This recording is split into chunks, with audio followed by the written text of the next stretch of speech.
gives me immense pleasure to welcome you all to our today's event, which is definitely going to be a very unique session on recruitment, retention and retirement. HR Roundtable Conference.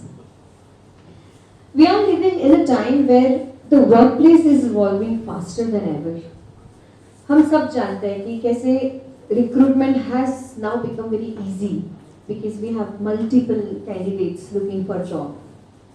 But when it comes to retention, all of us are facing problems. And शायद उसी वजह से, after identifying this problem, our today's event has been organized by the Advise and Assist. On behalf of the Advise and Assist, ESA Foundation and Every Inch, I sincerely thank each one of you for being here and contributing your time and energy for this meaningful event. Organizations are not just hiring talent anymore, they are on a path to work on how to understand aspirations, values, and purpose-driven careers, especially when it comes to Gen Zs. So today's discussion is not just relevant, but also very essential. Before we begin today's session, let us center ourselves with the sacred sound of Omkar, invoking positivity, peace, and collective energy. I request everyone to kindly join me in chanting of Omkar.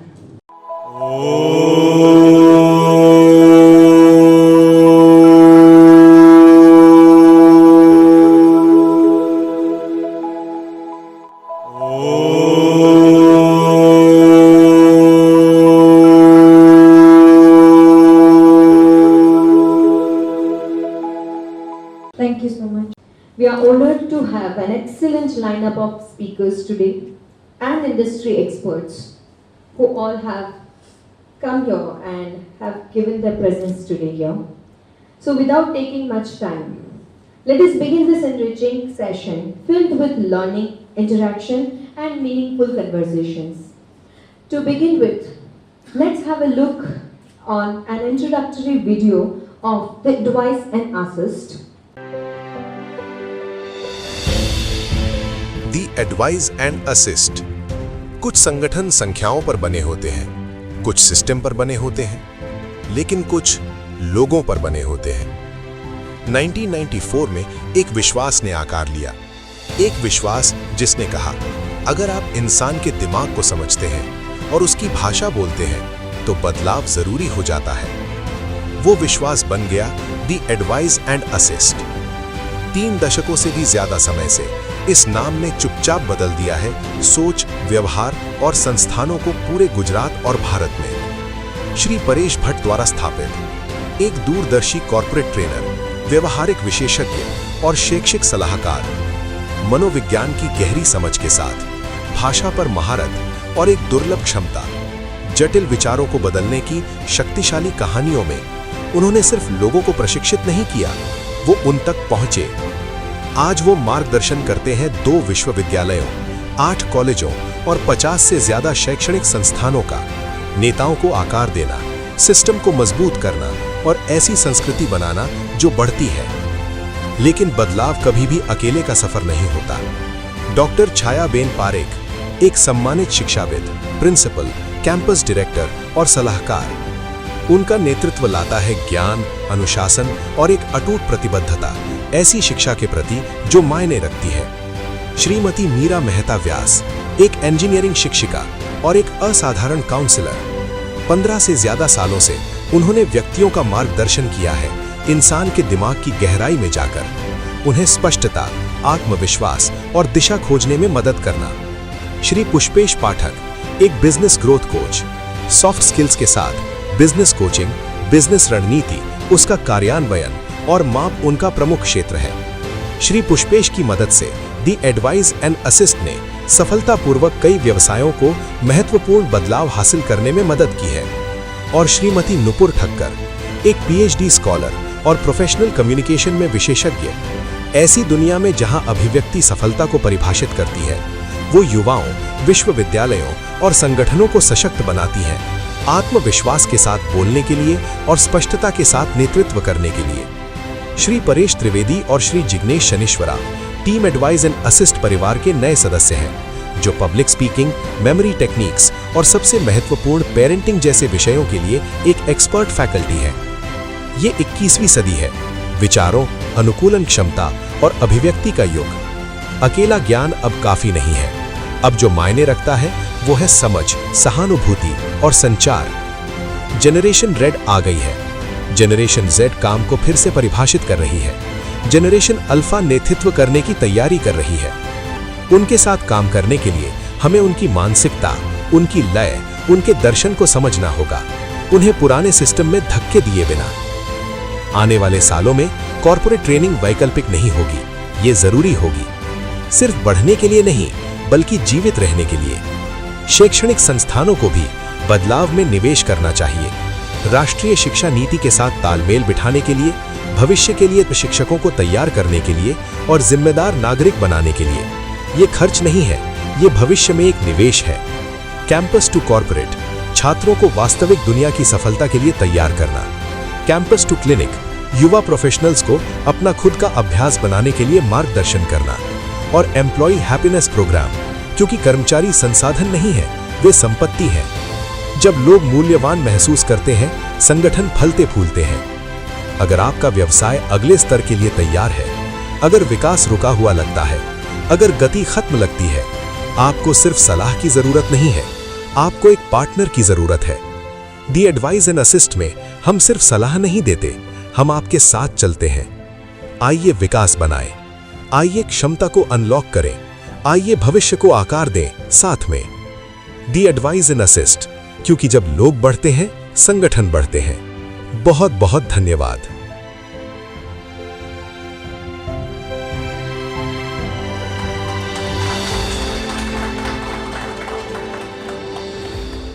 तो आज advice and assist पूरे team ने मिलकर सोचा कि why not to arrange this kind of session, and a very basic thought behind this planning of this session was कि जब AI की बात आती है तो nowadays we have one question in for all of us, can AI replace humans? And the answer is no, and this is the proof. We all have gathered here. अगर AI सब कुछ कर सकता था तो आज हम लोग इस सेशन के लिए यहाँ पर उपस्थित नहीं हुए होते। And let's hope this session is going to be fruitful for all of us. And now I would like to invite Ms. Meera Mehta Vyas to take the stage to lead us ahead. Good afternoon, everyone. Okay, now discipline builds dreams. And if you are looking for someone who truly lives by these words, he is Mr. Paresh Bhatt. Right? Founder, director of the Advise and Assist. He brings over 32 years of experience across multiple industries. He continues to inspire students, professionals, and educators alike. May I request Paresh Bhai to kindly come forward and carry forward this session. Thank you so much, Paresh Bhai. Hello. Thank you. Good afternoon, everybody. Good afternoon. मित्रों, यदि हम बात करेंगे हिंदी और गुजराती का combination करते हुए चलेगा? पक्का? ठीक है, क्योंकि इंग्लिश बोलने की कोई आवश्यकता तो नहीं है ना? चलेगा विदाउट इंग्लिश? थैंक यू, तब हमारी लाज राखी थी, क्योंकि मेरा अंग्रेजी इतना अच्छा है जितना सोनिया गांधी का Hindi.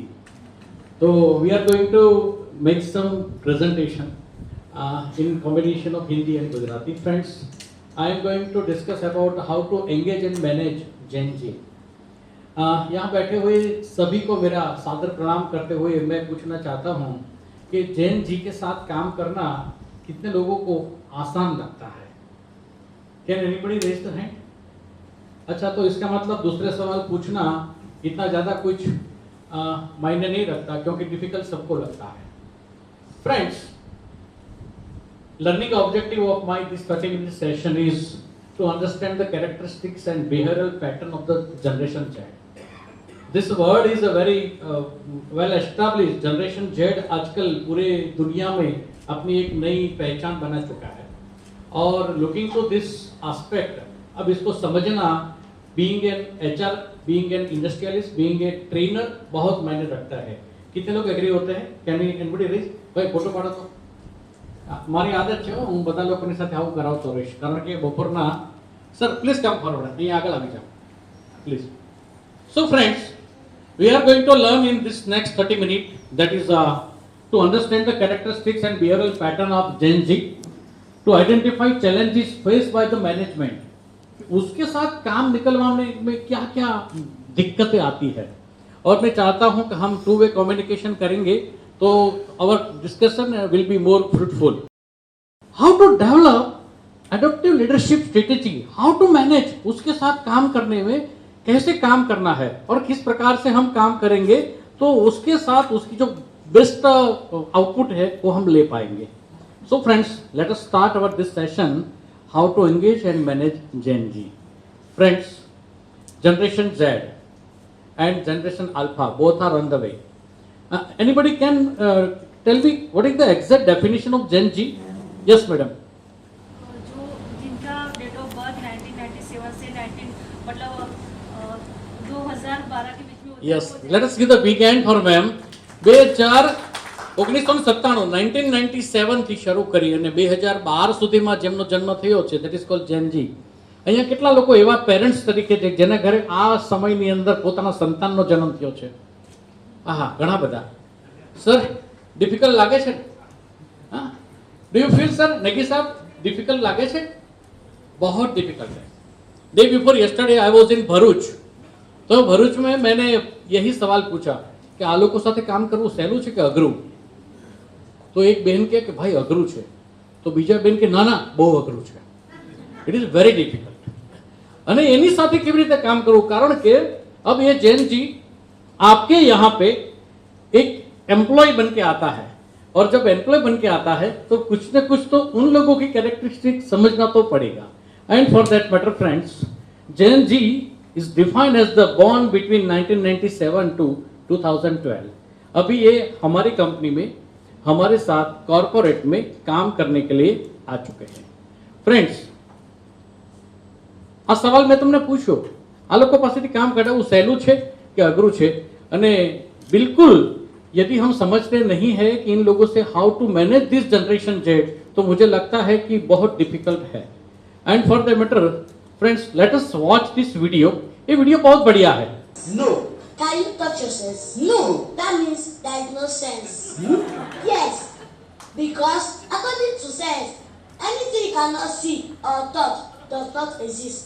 So you don't have sense. જો આ જેન જી છે સાહેબ, અને આની પાસેથી કામ કઢાવવાનું છે. So friends, characteristics and behaviour pattern of Gen Z, ये जो जेन जी है उसको मैं मेरे मौलिक रूप में उसको मैं व्याख्यात करता हूं. ये टी फैक्टर वाली जनरेशन है. इस स्लाइड बहुत इंपॉर्टेंट है, जरा गौर करना. 5 शब्द ऐसे आएंगे जो टी से चालू होता है, और टी वाला फैक्टर ये बच्चों में ऑलरेडी बाय बॉर्न है. सबसे पहला टी है, दैट इज टैलेंट. કેટલા લોકો એગ્રી થાય છે કે આપણા સંતાનો આપણી કરતા વધારે ટેલેન્ટેડ છે? યસ ઓર નો? સાહેબ સાવ સાચું કહેજો હો. મોબાઈલમાં રિંગટોન બદલવું હોય કોને કહેવું પડે છે? ના, પહેલા છાના મના આપણે ટ્રાય કરીએ પણ આપણાથી થાય નહીં.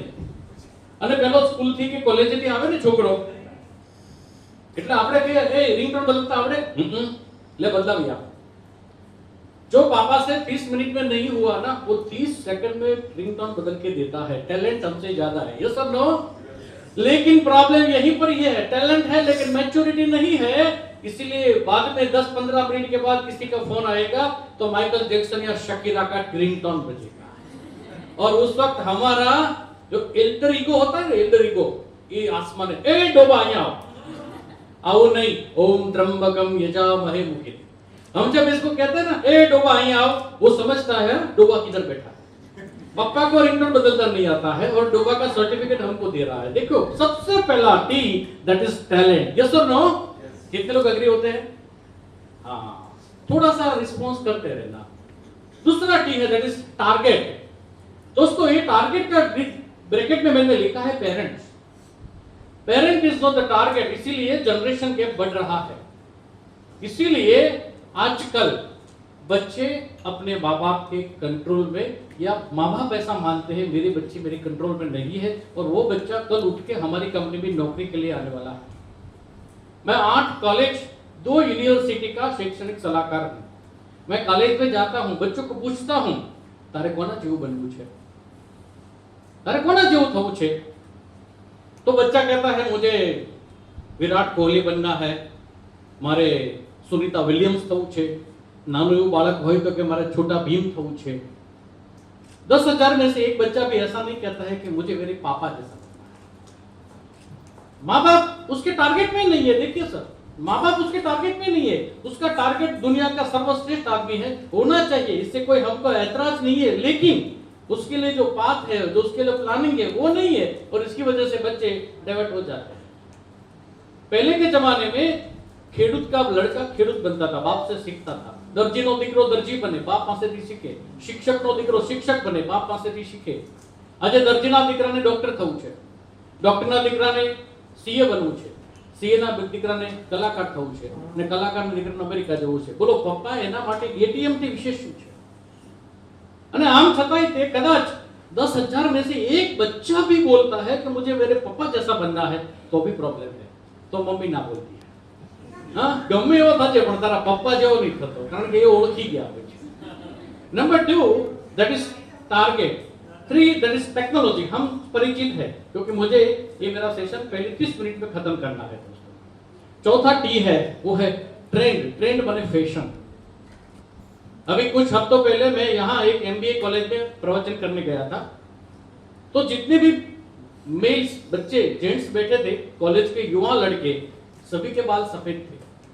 मैंने सोचा मैं कहीं कॉलेज में हूँ या फिर कोई वृद्धाश्रम में प्रवचन करना आया हूँ। बाद में मालूम पड़ा कि हार्दिक पंड्या वाली स्टाइल करके आया है। ट्रेंड, फैशन, ગોઠણથી ફાટી ગયેલા જીન્સના પેન્ટ નોર્મલ જીન્સ કરતા વધારે મોંઘા હોય છે, એ મને 2 વર્ષે હમણાં ખબર પડી। વધારે પૈસો ખર્ચીને વધારે ગરીબ દેખાડવાનો ટ્રેન્ડ ફેશન શરૂ થયો, ને એમાં આપણી જનરેશન આવી ગઈ છે ફેશન। एंड द लास्ट बहुत इंपॉर्टेंट है, एंड दैट इज टॉलरेंस। सहन शक्ति का अभाव है। आजकल के जो बच्चे हैं, कौन सा ऐसा न्यूज़पेपर है जहां किसी युवा की आत्महत्या का या फिर कोई गुस्सा करके खून किया, कार चला के एक्सीडेंट किया? सभी सहन शक्ति का अभाव है। कितने लोग एग्री होते हैं कि हाँ ये कैरेक्टरिस्टिक मैंने सही पकड़े? फ्रेंड्स, ये रॉ मटेरियल हमारे यहाँ नौकरी करने आता है।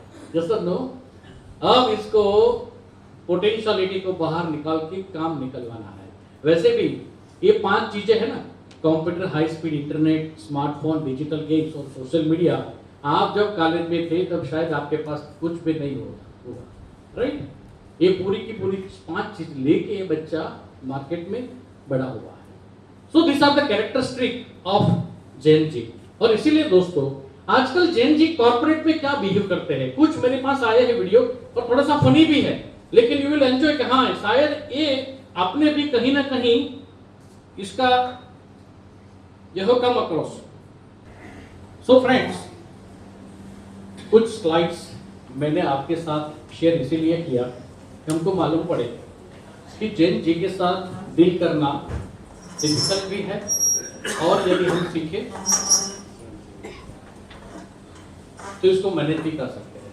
Friends, this are the challenges which as per our understanding, सबसे पहला है high expectation for the instant growth. अभी ये जो जेन जी है उसका हाई एक्सपेक्टेशंस भी है और फास्ट ग्रोथ चाहिए, उसको एक जगह पे कहीं टिकना नहीं है। वो जंपिंग जेट की तरह हर 3 साल पे अपना रोल या कंपनी कुछ न कुछ बदलना चाहता है।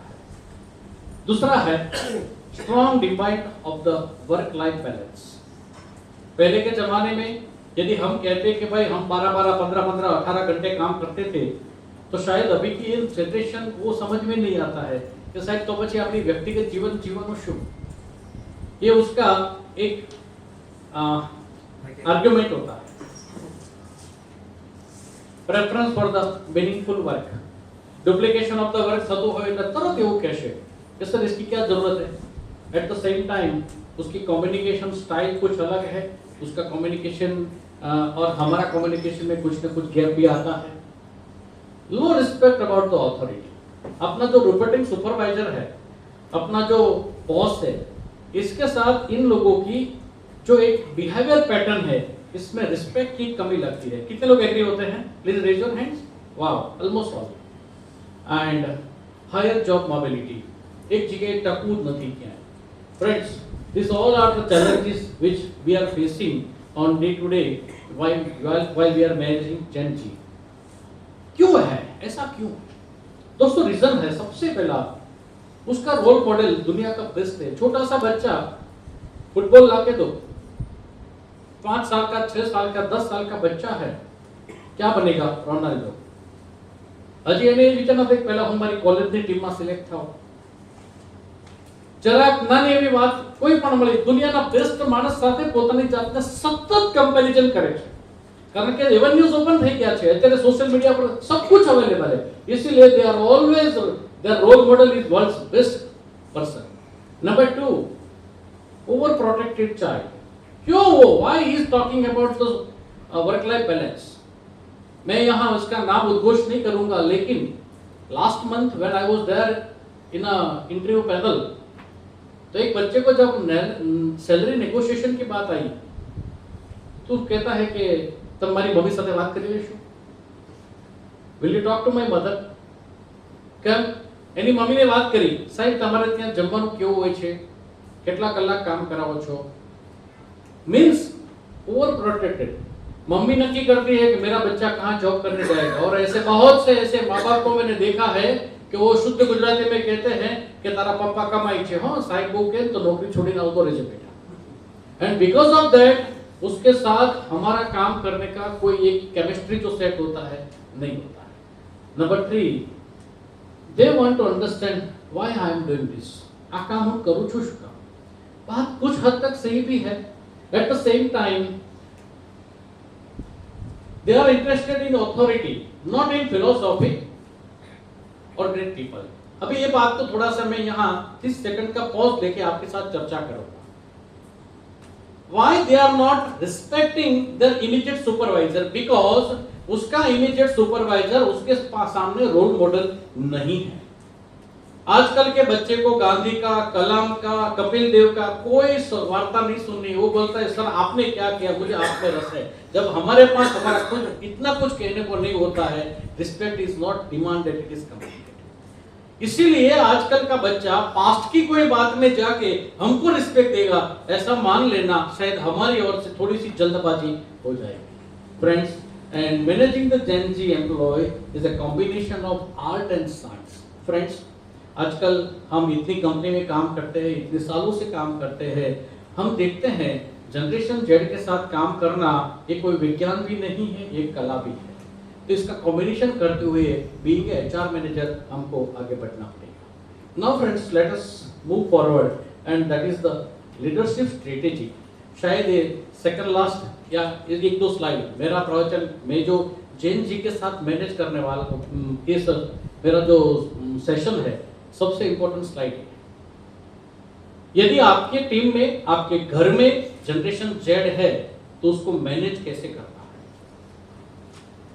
मैं ऐसा मानता हूं, being a student of psychology, किसी इंसान को कंट्रोल करने की 5 स्विच होती है, और ये 5 स्विच को हम समझेंगे तो मुझे लगता है कि शायद हम अपने घर में जो जेन जी है और हमारी कंपनी में हमारे साथ जो काम करते हैं वो जेन जी के साथ शायद हम अच्छी तरीके से काम कर पाएंगे। सबसे पहला है मैच्योर टच। दोस्तों, यहाँ मैच्योर शब्द बहुत इंपॉर्टेंट है। आजकल की ये जो जनरेशन है जो हमारे कंपनी में काम के लिए आते हैं, यदि हम विवेकपूर्ण स्पर्श करते हैं वो आदमी को अच्छा लगता है। मैं आपको पूछना चाहता हूं, कोई भी हाथ रेज नहीं करेगा, लेकिन मैं पूछना चाहता हूं जिसके साथ हम काम करते हैं इसको दिन में या हफ्ते में हम कितनी बार परिपक्व स्पर्श करते हैं? क्योंकि स्पर्श की एक अपनी लैंग्वेज होती है, अपनी एक लैंग्वेज होती है। दूसरा, मैं यहाँ थोड़ा सा इसको फैमिली के साथ भी कनेक्ट करने का एक विनम्र प्रयास करूंगा कि हमारे घर में जो जनरेशन जेड है, जेन जी है, हम किसको कितनी बार टाइट हक करते हैं? और ये शायद जवाब इतना ज्यादा वो बहुत ओवरवेलमिंग या इतना रिस्पॉन्सिव नहीं होता है, આમાં બહુ ઉમળકો નથી હોતો. એક પ્રશ્ન પૂછું, મને કયો જોઈ તમારામાંથી કેટલા લોકો એવા છે જે પોતાના સંતાનને રોજ ટાઈટ હગ કરે? સંતાનને, પોતાના સંતાનને જો છે હાર્ડલી 5. સ્પર્શ છે ને, સ્પર્શ એની એક આપણી ભાષા છે. આપણે આપણા સંતાનોને જ્યારે આપણે ટાઈટ હગ કરીએ છીએ, ભલે આપણી કંપનીમાં આપણે ટાઈટ હગ ન કરીએ, પણ જે વિવેકપૂર્ણ સ્પર્શ કરીએ છીએ ને સર, એ માણસ ધીરે ધીરે કરતા આપણા તરફ ઢળવાનું ચાલુ થાય છે. આ મનોવિજ્ઞાન છે. કારણ કે we are dealing with human being. આપણે માણસ સાથે કામ કરીએ છીએ, મશીન સાથે કામ નથી કરતા. અને એટલા માટે વિવેકપૂર્ણ સ્પર્શ છે ને, એ આ જેન જી સાથેનો જે ગેપ છે ને, उसको मिनिमाइज करने में वन ऑफ द पैरामीटर शायद ये काम. Number 2, that is a mode communication. चलो हम थोड़ी सी यहाँ पे एक एक्टिविटी करते हैं. आप सब लोगों ने लास्ट 2-3 दिन में आपके अंडर में काम करते हुए जनरेशन जेड से, जेन जी से, या फिर अपने घर पे जो जेन जी है इसके साथ कुछ न कुछ तो बातें की होंगी. 2-3 बातें अपने दिमाग में रखना. 2-3 बातें दिमाग रखना. अब मैं कहता हूं वो कौन सी भाषा होती है. ज्यादातर हम 3 लैंग्वेज में बातें करते हैं. सबसे पहली होती है that is J language, judgemental mode. चलो भाई फटाफट उठो, स्कूल जाना है, कॉलेज जाना है, जॉब पे जाना है, हम आदेश करते हैं. दूसरा होता है I mode, that is inquiry mode. क्या गयो तो पेपर केवू क्यों छे, कितने बजे आएगा, किसके साथ जाएगा, क्या खाना खाएगा, पैसा छे खींचामा, हम प्रश्न पूछते हैं.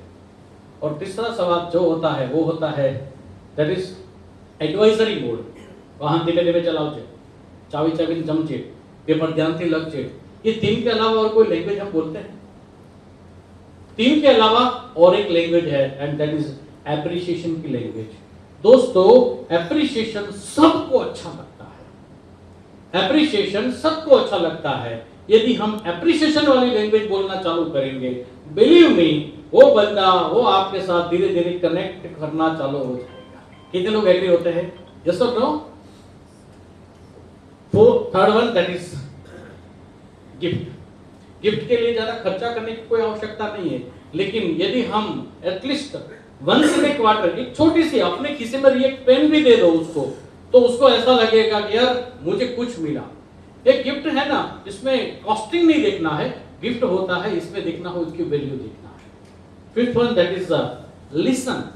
ये बहुत इंपॉर्टेंट बात है. हर एक आदमी को कुछ कहना है. हर एक इंसान को अपनी अपनी एक स्टोरी है, वो स्टोरी सुनाना चाहता है, लेकिन हमारे पास वो समय ही नहीं है. तू फटाफट मेरा काम बताओ, अपनी देर से बात करेंगे. यहां बैठे हुए कोई भी, मैं यहां ऐसा नहीं बोलूंगा कि रेज योर हैंड्स, लेकिन एक बात बताऊं, पूछूंगा, हम कितने जानते हैं कि जो हमारे साथ जो काम करता है जनरेशन जेड है, उसका ब्रेकअप किसके साथ हुआ है? आजकल 14 फरवरी को उसका पिचअप होता है और 14 मार्च को उसका ब्रेक होता है. ये आजकल का ट्रेंड चल रहा है. ऐसा कौन है जिसके पिताजी नहीं है? ऐसा कौन है जिसके घर पे व्यक्तिगत रूप में अपनी जिंदगी में चैलेंजेस है? जब तक उसको सुनते नहीं है ना, तब तक इंसान के बीच में जो दूरी है ना, वो दूरी कम करने में थोड़ा सा अंतराल आ जाता है. And last very important that is quality time. Friends, Gen Z के साथ काम करना है, 5 में से कोई ना कोई एक स्विच लग जाएगी और धीरे धीरे वो आदमी हमारे साथ जुड़ जाएगा. मैंने ऐसा सुना है कहीं पर भी कि आदमी कोई कंपनी नहीं छोड़ता है, अपने इमीडिएट बॉस को छोड़ता है, और टिकता है तो भी इमीडिएट बॉस के लिए ही टिकता है. Friends, this are the 5 tricks कि हम कहते हैं कि हम इंसान को इंसान की तरह ट्रीट करेंगे तो ये जनरेशन जेड भी हमारे लिए काम करेगी. फ्रेंड्स, ये मैग्नेट है ना, बहुत बढ़िया सा ये चित्र मुझे बहुत अच्छा लगता है. आकर्षित करता है लेकिन स्पर्श करने नहीं देता है. देखो, एक सलामत अंतर करता है. ये सिर्फ जेन जी के नहीं है, कोई भी ह्यूमन बीइंग को अपना बनाना है, इसको हम कहते हैं विश फॉर्मूला.